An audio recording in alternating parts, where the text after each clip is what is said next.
Hello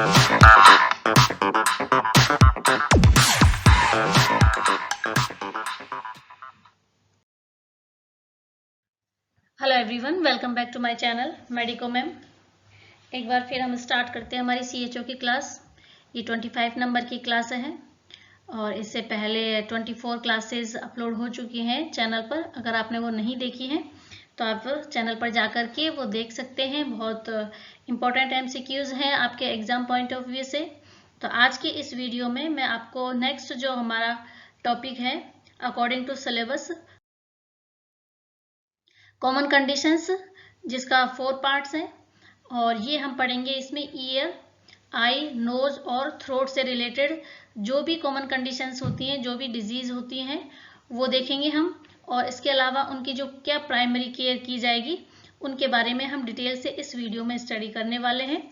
तो अगर आप चैनल पर पहली बार आए हैं तो आप चैनल को सब्सक्राइब कर लें और बेल आइकन को भी प्रेस कर लें ताकि आने वाले वीडियो का नोटिफिकेशन आपको मिल सके। और वीडियो अच्छा लगे तो आप वीडियो को लाइक शेयर जरूर करें। तो चलिए स्टार्ट करते हैं हम आज का हमारा वीडियो। सबसे पहले आपके सामने जो क्वेश्चन है वो है, अगर व्हेन अ ग्लैंड इन और on the eyelid becomes plugged और ब्लॉक। ठीक है, क्वेश्चन समझ लीजिए। पहले क्वेश्चन क्या कह रहा है, occurs when a gland in और द आईलिड बिकम प्लग्ड और ब्लॉक, मतलब आई की कोई ऐसी ग्लैंड जो क्या हो जाती है, प्लग्ड हो जाती है या फिर ब्लॉक हो जाती है, उस कंडीशन को क्या कहेंगे? पिंक आई बोलेंगे, आइस्टाइप बोलेंगे, ग्लूकोमा बोलेंगे या फिर आई एलर्जी कहेंगे। तो इस क्वेश्चन का जो राइट आंसर है वो है option B is the right answer. उसको बोलेंगे हम अस्टाई। ठीक है, स्टाई क्या होता है? आपने ऐसी देखी भी होगी, कई जो पेशेंट होते हैं, कई पर्सन होते हैं, उनकी आईज में क्या होती है, एक तरह की फुंसी सी हो जाती है। ठीक है, उसमें क्या होता है कि जो ग्लैंड होती है आई की वो क्या हो जाती है, ब्लॉक हो जाती है। ठीक है, ऐसी कंडीशन को स्टाई बोलते हैं। अभी मैं आपको बताती हूँ फिगर के थ्रू। ये देखिए, इस तरह की आईज आपने कईयों को देखी होगी। इस तरह की क्या हो जाती है, एक फुंसी टाइप में हो जाती है। यहाँ क्या होता है, कोई ग्लैंड्स होती है जो क्या हो जाती है, प्लग्ड हो जाती है या फिर ब्लॉक हो जाती है। तो उस कंडीशन को क्या बोलते हैं, स्टाई बोलते हैं। ठीक है, याद रहेगा आपको ये वाला क्वेश्चन, इंपॉर्टेंट है। Next question, what is the name of the tiny spots that appear in your field of vision. Field of vision में क्या होता है, टीनी स्पॉट्स प्रेजेंट रहते हैं, उनको क्या बोलेंगे? फ्लोटर्स कहेंगे या फंडस बोलेंगे, पेट्रीगियम्स बोलेंगे, स्केलरा कहेंगे। तो इस क्वेश्चन का जो राइट आंसर हो जाएगा वो होगा option A is the right answer. वो होता है फ्लोटर्स। जो विजन फील्ड होता है आपका आईज में, उसमें कुछ छोटे छोटे टीनी स्पॉट्स दिखाई देते हैं, उनको बोलते हैं फ्लोटर्स। अब कैसे होते हैं वो देख लीजिए आप। इस तरह के दिखाई देते हैं, जैसे ये विजन, आपका विजन फील्ड है, इसमें से इस तरह के क्या दिखाई देते हैं, टीनी स्पॉट्स दिखाई देने लग जाते हैं, उसको क्या बोलते हैं, फ्लोटर्स कहते हैं। नेक्स्ट क्वेश्चन है, which of the following is not a sign and symptom of eye infection. Eye infection का इनमें से कौन सा साइन सिम्टम नहीं है, ये बताना है आपको। ऑप्शन ए है watering of eyes, swelling of eyes, eyelid and redness of eye और बाइट आउट स्पॉट। इसमें से कौन सा ऐसा ऑप्शन है जो क्या है, जो नहीं है, आई इन्फेक्शन का इसमें नहीं है। तो आई इन्फेक्शन में क्या होता है, वाटरिंग ऑफ आईज, आई से पानी भी आता है, आंख क्या हो जाती है, स्वेलो भी हो जाती है और रेडनेस भी आई हो जाती है। बट जो नहीं होता है वो क्या है इसमें, डी ऑप्शन है, बाइट आउट स्पॉट इसमें नहीं होता है। आई इन्फेक्शन में बाइट आउट स्पॉट क्या होता है वो भी देख लीजिए आप। इस तरह का जो ये है, ये जो दिखाई देता है वो क्या होता है, bite out spot. White colour का क्या हो जाता है, इसमें स्पॉट्स दिखाई देने लग जाता है। ये किसी इन्फेक्शन की वजह से नहीं होता है, बल्कि ये और सारे हैं जो साइन सिम्टम है वो सारे किसकी वजह से होते हैं, आई इन्फेक्शन की वजह से होते हैं। Clouding of the lens of the eye, this disease और condition is usually a result of ageing. ठीक है, क्लाउडिंग ऑफ आईज का जो लेंस होता है वो क्या हो जाता है, क्लाउडिंग हो जाता है, उसमें धुंधलापन आ जाता है। इस कंडीशन को क्या कहेंगे, और ये किसकी वजह से आता है, एजिंग की वजह से। जैसे जैसे एज बढ़ती जाती है या फिर जैसे जैसे एज वृद्ध अवस्था में जाते रहते हैं, तो इस कंडीशन में जो आई का जो लेंस होता है वो क्या हो जाता है, धुंधला पड़ जाता है। उस कंडीशन को क्या कहेंगे, क्रॉस्ड आई कहेंगे, ग्लूकोमा कहेंगे, कैटरेक्ट कहेंगे या रेटिनल डी अटैचमेंट बोलेंगे। तो इस क्वेश्चन का जो राइट आंसर है वो हो जाएगा आपका कैटरेक्ट। ठीक है। कैटरेक्ट होता है जो बुजुर्ग लोग होते हैं, वृद्ध अवस्था में होते हैं, ठीक है, उनमें ये ज्यादा देखने को मिलता है। इसमें क्या होता है, जो आई का लेंस होता है वो क्या हो जाता है, धुंधला पड़ जाता है। नेक्स्ट क्वेश्चन है, which of these is not a symptom of conjunctivitis. Conjunctivitis का कौन सा सिम्टम इसमें से नहीं है वो बताना है आपको। ब्लड विजन है, टीयर्स है, रेडनेस ऑफ आई है, कैन नॉट सी फायर है, सॉरी फार है।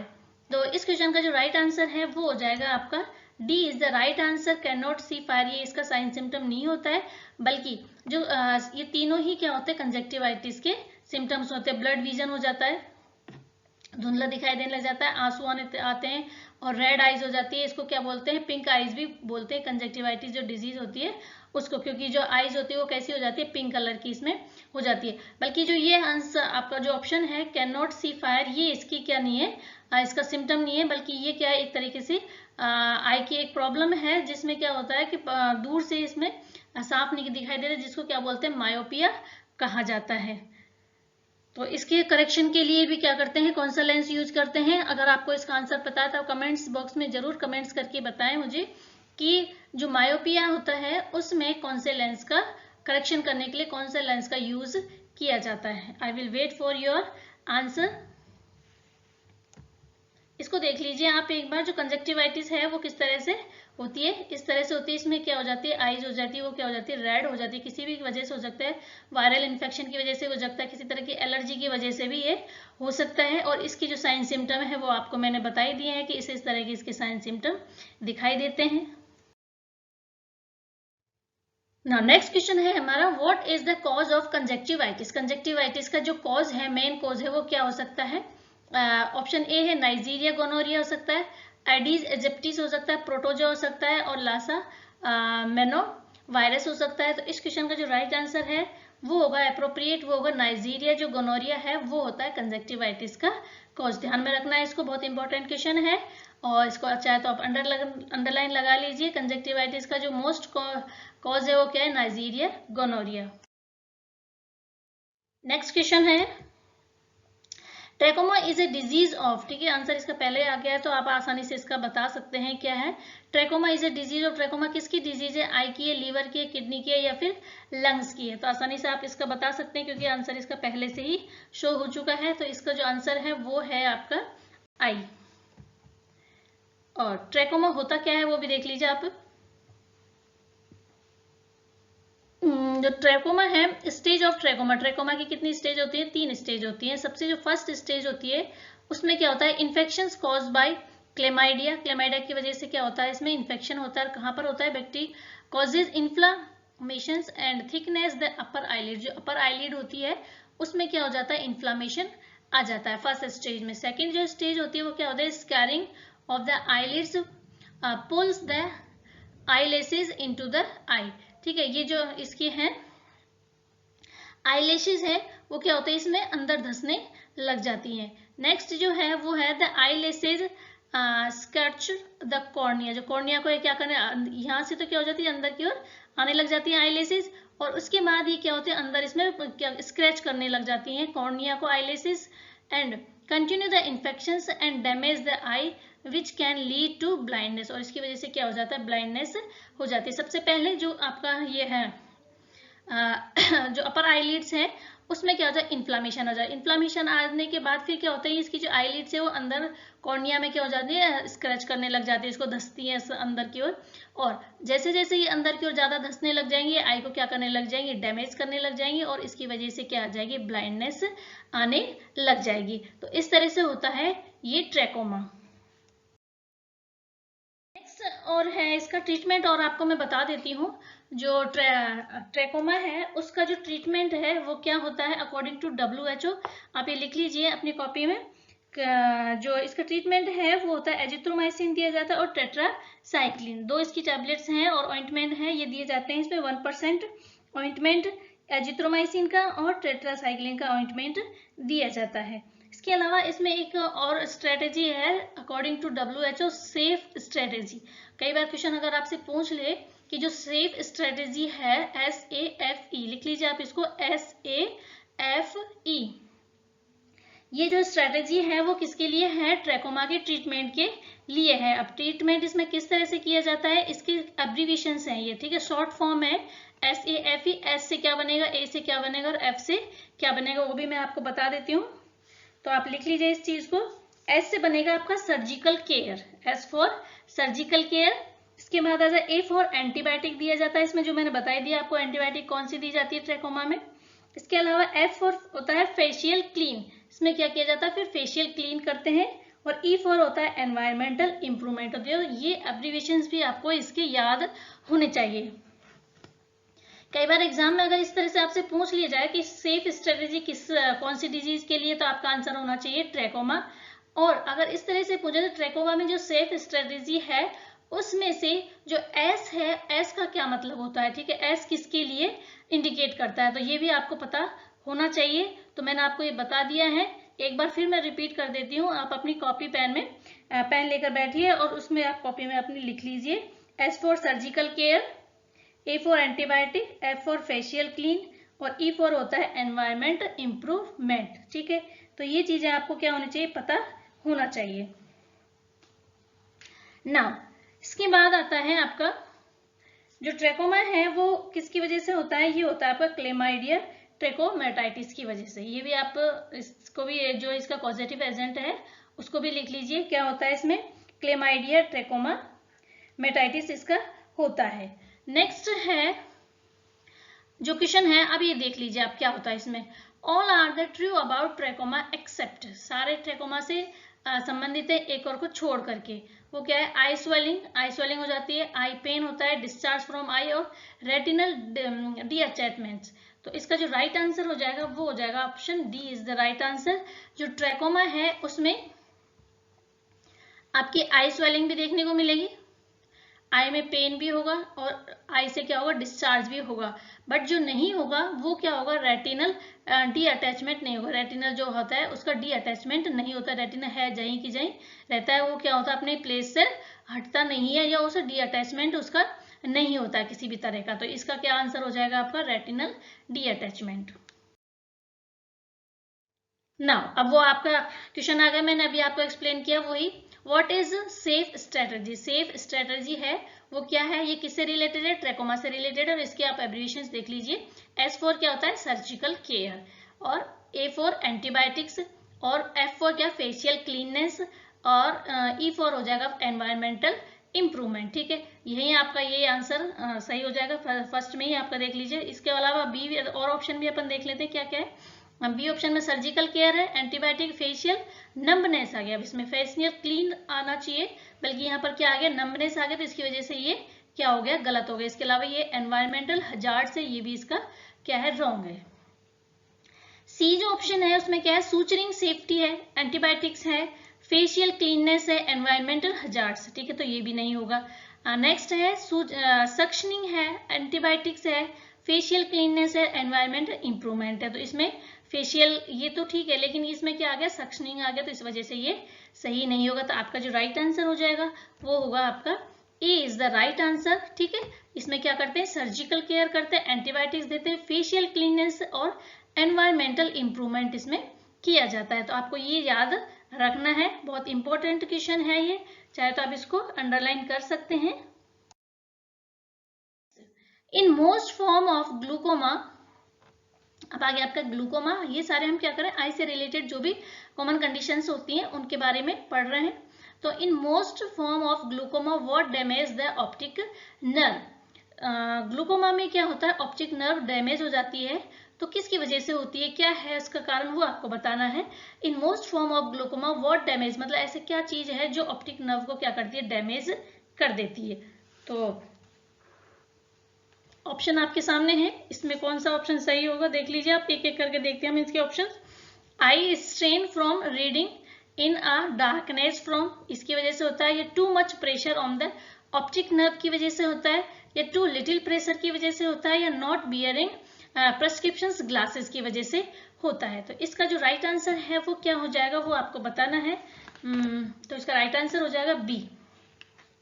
ग्लूकोमा में क्या होता है कि जो आई प्रेशर है वो क्या हो जाता है, बहुत ज्यादा हो जाता है और उसकी वजह से क्या होता है, प्रेशर की वजह से क्या हो जाता है, जो ऑप्टिक नर्व है वो डैमेज होने लग जाती है, उन पर प्रेशर पड़ता है और इसकी वजह से क्या होता है, वो जो नर्व है वो क्या हो जाती है, डैमेज हो जाती है।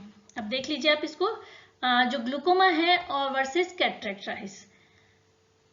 आप कई बार कंफ्यूज हो जाते हैं कि ग्लूकोमा क्या है और कैटरेक्ट क्या है। तो ग्लूकोमा में क्या होता है, आई प्रेशर बढ़ जाता है, इस तरह से दिखाई देती है आईज, ठीक है। बल्कि जो कैटरेक्ट होता है उसमें जो ये आई लेंस है ये पूरा ही क्या हो जाता है, क्लाउडीनेस हो जाता है। इसमें आपको क्लाउडीनेस नहीं दिख रहा है, इसमें क्या होता है, इसका जो प्रेशर है वो क्या हो जाता है, इंक्रीज हो जाता है। ये हेल्दी आईज है, ये ग्लूकोमा की आईज है और ये क्या है, कैटरेक्ट की आईज है।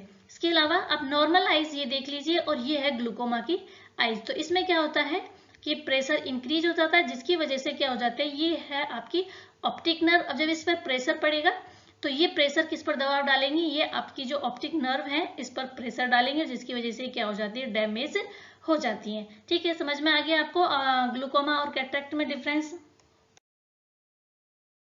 Next, if the pressure inside your eye is higher than normal, अगर आई का प्रेशर नॉर्मल से क्या हो जाता है, हाई हो जाता है, तो उस कंडीशन को हम क्या बोलेंगे, ये अब बताना है आपको। तो ऑप्शन है may have glaucoma, may be at risk of glaucoma, need eye glasses, both A and B. तो इसका जो राइट आंसर हो जाएगा वो हो जाएगा ए, मे हैव ग्लूकोमा। क्या हो सकता है, ग्लूकोमा हो सकता है। Next question, what are symptom of angle closure glaucoma. जो एंगल क्लोजर ग्लूकोमा है उसके सिम्टम आपको बताना है, क्या होगा। ऑप्शन है पेन होगा, रेड आई होगा, ब्लड विजन होगा या ऑल ऑफ दी अबव होगा। तो इसका जो राइट आंसर है वो हो जाएगा आपका D is the right answer. जो एंगुलर ग्लूकोमा होता है उसमें ये सारे साइन सिम्टम दिखाई देते हैं, पेन भी होता है, रेड आइज भी हो जाता है और ब्लड विजन भी।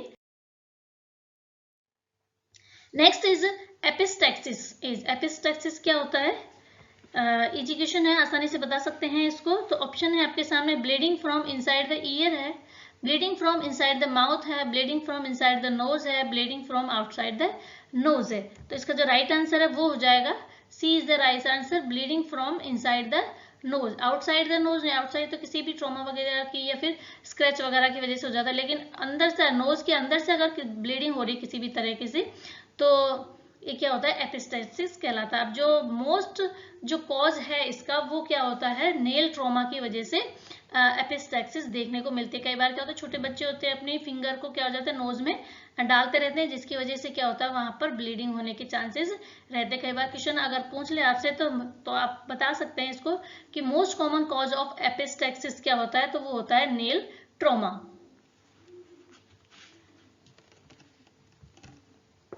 तो इस तरह से आप देख सकते हैं ये होती है एपिस्टैक्सिस। अब एपिस्टैक्सिस का मैनेजमेंट भी कैसे करते हैं वो भी मैं आपको बताने वाली हूँ, वो इसी हम स्लाइड में देखेंगे।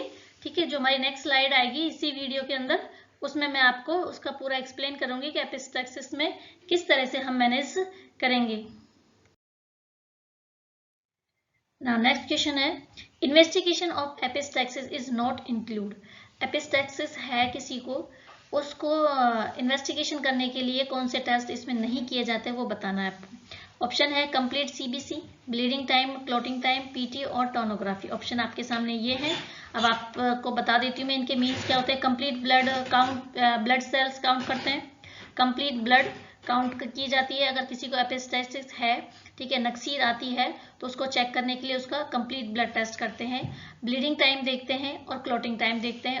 और पीटी का मतलब क्या होता है कि प्रोथ्रोम्बिन टाइम होता है। और टोनोग्राफी, तो इसमें से कौन सा टेस्ट नहीं करते हैं, इसके पहले आप आंसर देख लेते हैं। तो इसमें डी ऑप्शन है इसका, वो इसका राइट आंसर है। टोनोग्राफी इसमें नहीं की जाती है ब्लड डिसऑर्डर को देखने के लिए, बल्कि ये सारे हैं, ये ब्लड डिसऑर्डर से रिलेटेड इन्वेस्टिगेशंस हैं। तो ब्लीडिंग टाइम, क्लॉटिंग टाइम और प्रोथ्रोम्बिन टाइम ये सारे ही इसमें किए जाते हैं एपिस्टैक्सिस को चेक करने के लिए कि एपिस्टैक्सिस है या नहीं है, किसकी वजह से एपिस्टैक्सिस हो रहा है। और अगर आप ब्लीडिंग टाइम और क्लॉटिंग टाइम और प्रोथ्रोम्बिन टाइम के बारे में और डिटेल से भी जानना चाहते हैं तो इसकी वीडियो मैंने अपने चैनल पर अपलोड कर रखी है, तो वहां से जाकर के आप वो वीडियो देख सकते हैं। वहां मैंने इसको पूरा डिटेल से एक्सप्लेन कर रखा है। इसके अलावा आपके माइंड में आ रहा होगा टोनोग्राफी क्या होती है। तो टोनोग्राफी जो टेस्ट है वो क्या किया जाता है, ग्लूकोमा में टेस्ट करते हैं। ग्लूकोमा जब हो जाता है किसी पेशेंट को तो उसको चेक करने के लिए इस टेस्ट को किया जाता है। तो ये क्या है, आई से रिलेटेड है और बाकी के सारे क्या है, ब्लीडिंग डिसऑर्डर से रिलेटेड है। तो एपिस्टैक्सिस में कौन सा टेस्ट नहीं किया जाता है, वो है आपका टोनोग्राफी। क्वेश्चन है otitis media is the, otitis media से क्या मतलब है। ऑप्शन है inflammation of the inner I, inflammation of the outer I, inflammation of the middle year और इन्फ्लामेशन ऑफ द आउटर और इनर ईयर। सॉरी ये ईयर है, मैंने गलत बोल दिया इसमें आई, ठीक है। तो इसका जो राइट आंसर हो जाएगा वो हो जाएगा आपका C option, inflammation of the middle ear को क्या बोलते हैं, ओटाइटिस मीडिया कहा जाता है। ये इस तरह से है, ये आपका एक्सटर्नल ईयर है, ये मिडिल ईयर है और ये इंटरनल ईयर है। तो इसमें किसी भी तरह का क्या हो जाता है, इन्फ्लामेशन हो जाता है, तो उस कंडीशन को हम क्या बोलते हैं, ओटाइटिस मीडिया कहा जाता है। All are true about otitis media, otitis media के बारे में सभी सही हैं, एक को छोड़ करके। एक्सेप्ट आ रहा है ना, तो एक्सेप्ट का मतलब एक को छोड़ करके। इसमें क्या होता है, ईयर एक होता है, डिक्रीज हियरिंग हो जाती है, टिनीनेस हो जाता है, सुन्नता दिखाई देता है जैसे कानों में घंटियां सी बज रही हैं, और हेडेक होता है। तो इसमें से कौन सा नहीं है जो ओटाइटिस मीडिया में होता है, तो इसका डी ऑप्शन होगा। हेडेक इसमें देखने को नहीं मिलता है, बल्कि ये सारे ही साइन सिम्टम इसमें देखने को मिलता है। ईयर एक भी होता है, डिस्चार्ज भी होता है, उसके अलावा कानों में घंटियां सी भी बजने लगती है, बल्कि हेडेक इसमें नहीं होता है। Next is a 5 year old pre Schuler, ठीक है, मैंने आपकी इस चीज बता दी। इसमें आपको टोडलर है, प्री स्कूलर है, स्कूलर है और नियोनेट है, इनकी कौन कौन सी एज होती है वो मैं पहले ही आपको डिस्क्राइब कर चुकी हूँ। अपने जो वीडियोस हमने अब तक जो अपलोड कर चुके हैं उसमें मैंने इनकी सबकी एजेस बता दी है कितनी क्या होती है। अगर फिर भी आपको नहीं पता है तो आप वहां पर जाकर के देख सकते हैं कि क्या क्या एज होती है इसकी। ये चीजें तो आपको जनरल बातें हैं, ये सारी चीजें पता होनी चाहिए। क्वेश्चन हमारा क्या कह रहा है, 5 year old preschooler is brought to the clinic due to an ear problem। 5 साल का कोई बच्चा है स्कूलर, ठीक है, वो आपके ईयर प्रॉब्लम हो रही है उसको, तो वो आपके पास लेके आता है सब सेंटर पर। Which assessment data would cause the CHO to suspect serious otitis media. तो जो CHO है वो क्या सस्पेक्ट करेगा ओटाइटिस मीडिया के बारे में, उसको ये पता होना चाहिए कि ओटाइटिस मीडिया में ये चीजें होती हैं, ठीक है। तो ऑप्शन है ब्राइट रेड प्लगिंग और रिट्रैक्ट टिम्पेनिंग मेम्ब्रेन एंड फीवर। अगर ये इन्फ्लामेशन हो रहा है, ये साइन सिम्टम दिखाई दे रहे हैं उसको ओटाइटिस मीडिया के, या फिर inflammation of the external ear and crust formations on the auditory canal ये है, या सेंसोन्यूरल हियरिंग लॉस है, या कंप्लेन टू टिनीनेस है, या plugging filling the ear and every reverberations of the client on voice, या उसको अपनी ही खुद की आवाज उसमें सुनाई दे रही है। तो एक CHO कैसे सस्पेक्ट करेगा उसको ओटाइटिस मीडिया है, कौन से साइन सिम्टम उसमें नजर आएंगे जिसको देख करके वो कहेगा कि इसको ओटाइटिस मीडिया है 5 साल के प्री स्कूलर बच्चे को। तो इसका जो राइट आंसर है वो हो जाएगा आपका डी। उसमें क्या होगा, plugged feeling in the ear, ear में क्या होगा, उसको ऐसा लगेगा कि कुछ इसके कान में बंद हो रहा है, या कान उसका कुछ जमा हो रहा है, वहां पर प्लग हो रखा है, क्लोज हो रखा है, and reverberations of the clients own voice, और उसको अपनी ही आवाज उसमें गूंजती हुई दिखाई देगी, ठीक है। इस तरह का अगर उसको साइन सिम्टम या पेशेंट कंप्लेन करता है CHO को, तो CHO क्या इसमें डिस्कस करेगा कि उसको क्या हो सकता है, ओटाइटिस मीडिया सस्पेक्टेड है उसको, ठीक है। नेक्स्ट क्वेश्चन है, for a client diagnose with epistaxis, एक एपिस्टैक्सिस का पेशेंट को डायग्नोस किया गया है, which interventions would be include in the care plan. तो उसके केयर प्लान में आप क्या करोगे, परफॉर्मिंग सेवरल एब्डोमिनल थ्रस्ट दोगे उसको, ठीक है, या compressing the near to the septum 5 to 10 minutes, applying an ice collar to the neck area, encouraging warm saline throat gargle, या उसको नमक के जो पानी है उसको गार्गल करने के लिए कहोगे, डी ऑप्शन ये बोल रहा है, या फिर आइस कॉलर जो नेक एरिया है उस पर आइस का पैक करने के लिए कहोगे, या फिर 5 से 10 मिनट तक जो नेजल सेप्टम है उसको आप उसको बंद करने के लिए, कंप्रेस करने के लिए कहोगे, या फिर जो ए ऑप्शन है वो है एब्डोमिनल थ्रस्ट दोगे उसको। क्या करोगे इस कंडीशन में अगर उसको एपिस्टेक्सिस है तो इसका राइट आंसर हो जाएगा, वो होगा B is the right answer. इसमें क्या करोगे कि जो नेजल सेप्टम है उसको 5 से 10 मिनट तक क्लोज करने के लिए बोलेंगे, उसको पिंच करने के लिए कहेंगे और उसको क्या कर देंगे, पेशेंट को बिठा देंगे चेयर पर और अपना जो हेड है उसको क्या कर देंगे फॉरवर्ड, उसको नीचे की तरफ वो झुका लेगा। कभी भी आपको ये नहीं करना है कि एपिस्टेक्सिस का पेशेंट है उसको कभी भी लिटाना नहीं है, क्योंकि इससे क्या हो सकता है कि ब्लड के लंग्स में जाने के चांसेस हो जाते हैं और उससे और ज्यादा लंग्स वगैरह को क्या हो सकता है, नुकसान होने के चांसेस रहते हैं। तो कभी भी एपिस्टेक्सिस के पेशेंट को कभी आपको क्या नहीं करना, लेटाना नहीं है, बल्कि क्या करना है, उसको चेयर पर बिठा देना है। उसको चेयर पर बिठा करके जो नेजल सेप्टम है उसको 5 से 10 मिनट तक पिंच करने के लिए उसको कहेंगे और जो हेड है उसको फॉरवर्ड नीचे की तरफ उसको झुका लेगा वो जो, और तो 5 से 10 मिनट के अंदर क्या हो जाएगी, उसकी नोज ब्लीडिंग बंद हो जाएगी। तो ये आपको उसमें फर्स्ट एड करना है, ठीक है। नेक्स्ट क्वेश्चन है correct regarding sign and symptom of sore throat. Sore throat के रिगार्डिंग आपको कौन से साइन सिम्टम हो गए इसमें, पेन ड्यूरिंग स्वेलिंग फूड है, मतलब निकलते टाइम उसको क्या हो रहा है, पेन हो रहा है। Mild burning sensation in throat में क्या हो रहा है, इसमें बर्निंग हो रहा है, जलन महसूस हो रही है। No pain in the throat, throat में किसी भी तरह का कोई पेन नहीं है। Decrease respiration rate, respiration rate क्या होगी इसकी, डिक्रीज हो गई है। तो कौन सा इसमें साइन सिम्टम होगा सोर थ्रोट का, तो A is the right answer, pain during swelling. जब भी कोई वो निकलेगा तो उसको क्या होगा, पेन महसूस होगा। Next is correct regarding conductive deafness. अगर उसको डीफनेस है तो इसमें क्या होगा, करेक्ट आंसर क्या होगा इसका, डीफनेस के उसमें सिचुएशन में। डिफेक्ट इन ऑडिटरी कैनाल है, उसके ऑडिटरी कैनाल में डिफेक्ट हो गया है।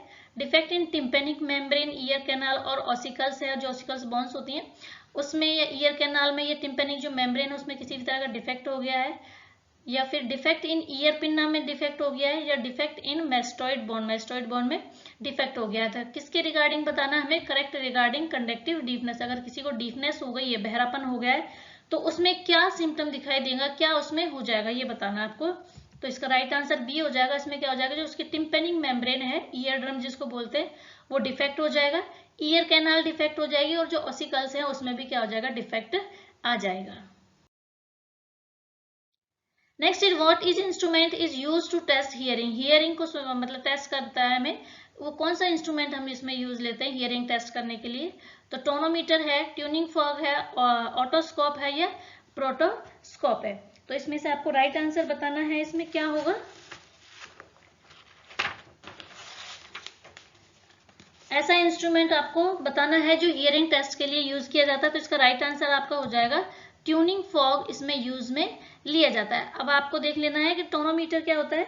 टोनोमीटर में होता है to measure the eye pressure, eye pressure को मेजर करने के लिए टोनोमीटर यूज किया जाता है, ठीक है, लिख लीजिए आप इसके सामने, टोनोमीटर आई प्रेशर को मेजर करने के लिए। ऑटोस्कोप, ऑटोस्कोप में क्या करते हैं, जो ईयर कैनाल है उसको मेजर करने के लिए, एग्जामिन करने के लिए क्या करते हैं, ऑटोस्कोप का यूज किया जाता है। प्रोटोस्कोप का किया जाता है, रेक्टम जो होता है उसको एग्जामिन करने के लिए प्रोटोस्कोप का यूज किया जाता है। तो ये सारी चीज आपको पता होना चाहिए, इंस्ट्रूमेंट के यूज भी पता होना चाहिए। टोनोमीटर में आई को प्रेशर को करते हैं, ट्यूनिंग फॉर्म में हियरिंग टेस्ट किया जाता है, ऑटोस्कोप में ईयर का जो एग्जामिनेशन किया जाता है और प्रोटोस्कोप में रेक्टम का एग्जामिनेशन किया जाता है। नेक्स्ट है drug of choice to treat sore throat. Sore throat हो गया, गले में खराश है किसी को, तो उसके लिए कौन सी मेडिसिन दी जाएगी, पोविडिन आयोडीन है, कैलामाइन है, एजिथ्रोमाइसिन है या एपिनेफ्रिन है। तो इसका जो राइट आंसर है बहुत इजी है, सी होगा, एजिथ्रोमाइसिन दी जाती है। क्वेश्चन टिम्पेनोप्लास्टी इज, टिम्पेनोप्लास्टी क्या होते हैं, रिपेयर ऑफ मेस्टोइड बोन है, रिपेयर ऑफ ऑसिकल्स है, रिपेयर ऑफ ईयर ड्रम है या रिपेयर ऑफ कॉक्लिया है।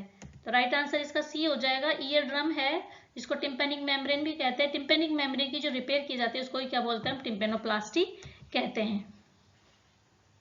इस तरह से होती है ये, बिफोर जैसे रिपेयर ये हो गई, इसको रिपेयर करने के बाद इस तरह से दिखाई देती है टिम्पेनिक मेम्ब्रेन, ईयर ड्रम जिसको बोलते हैं। ना अब कुछ एडिशनल टर्म्स भी हैं, उनको भी आप देख लीजिए, इससे रिलेटेड भी क्वेश्चन एग्जाम में अगर आ जाते हैं तो आप उनको गलत नहीं करेंगे, वो मैं बता देती हूँ आपको वन बाय वन करके क्या क्या होते हैं इसमें। देख लीजिए, सबसे पहले है आपका बेरा, BERA। अगर कई बार एग्जाम में आ जाए कि बेरा किससे रिलेटेड है, तो बेरा है आपका हियरिंग टेस्ट है ये, ठीक है, क्या है ये, हियरिंग टेस्ट है और किसके लिए जाता है, 5 साल से छोटे बच्चों के लिए ये किया जाता है। अब इसमें जो एब्रीविएशन है इसके देख लो, बी से क्या होता है, ई से और आर से क्या बनेगा, तो बी से आर का बन जाएगा ब्रेन स्टेम, ब्रेन स्टेम, ई से बन जाएगा आपका इवोकेड और आर से बन जाएगा रेस्पॉन्स और ए से बन जाएगा ऑडियोमेट्री। ठीक है, ध्यान में रह जाएगा आपको ये चीजें। बेरा किसके लिए होता है, हियरिंग टेस्ट होता है, 5 साल से छोटे बच्चों के लिए किया जाता है और इसके एब्रीविएशन मैंने आपको बता दिया। इसके बाद आता है पीटीए। पीटीए की फुल फॉर्म होती है प्योर टोन ऑडियोमेट्री। ये भी किससे, ईयर से रिलेटेड ही है और इसमें भी क्या करते हैं, ईयर का टेस्ट किया जाता है। इसमें प्योर टोन ऑडियोमेट्री होता है पीटीए का मतलब। ठीक है, नेक्स्ट जो है वो है एपिलेशन। एपिलेशन क्या होता है, एपिलेशन होता है आपका removal of hair of eyelash. Eyelashes होते हैं, ठीक है, आईलैशेस उसके जो हेयर होते हैं उनको रिमूव करना क्या कहलाता है, एपिलेशन कहलाता है। इसके बाद आता है ब्लेफेराइटिस। ब्लेफेराइटिस होता है आपका इन्फ्लामेशन ऑफ आईलिड्स। आईलिड्स का जो इन्फ्लामेशन हो जाता है उसको बोलेंगे ब्लेफेराइटिस। और ट्राइकेसिस होता है आपका एबनॉर्मल पोजिशंस आईलैशेस। ठीक, आईलैशेस की जो पोजीशन है वो क्या हो जाती है, एबनॉर्मल हो जाती है, उसको बोलते हैं ट्राइकेरिसिस। और इसका ट्रीटमेंट के लिए क्या करते हैं, ब्लेफेराइटिस की जाती है, सॉरी एपिलेशन की जाती है इसमें। इसके अलावा जो है ब्लेफेराइटिस, एपिलेशंस हो गया। एपिलेशंस किसके लिए करते हैं, ट्राइकेरिसिस के लिए करते हैं। ट्राइकेरिसिस का जो ट्रीटमेंट है वो क्या है, एपिलेशन है, mean removal of eyelashes. Eyelashes को क्या करते हैं, इसमें रिमूवल कर देते हैं। और ट्राइकेरिसिस में वो होता है एबनॉर्मल जो आईलैशेस है उसमें आ जाती हैं, तो उस कंडीशन में क्या करते हैं, एपिलेशन की जाती है। ठीक है, इसके अलावा आपको मैंने बता ही दिया इसका। और सारे अगर और भी आपके माइंड में कुछ क्वेश्चंस हो रहे हैं, कुछ डाउट्स हैं, तो आप कमेंट बॉक्स में कमेंट कर सकते हैं। I will try to your doubts. आज का वीडियो हमारा यहीं तक। आज का वीडियो कैसा लगा आपको, अगर वीडियो पसंद आया है, लगता है क्वेश्चन वाकई में हमारे लिए इम्पोर्टेंट है, तो आप वीडियो को लाइक शेयर जरूर करें। और इसी तरह के और इम्पोर्टेंट MCQs की सीरीज लेकर के मैं आपके लिए नेक्स्ट वीडियो में आऊँगी। तब तक के लिए गुड बाय एंड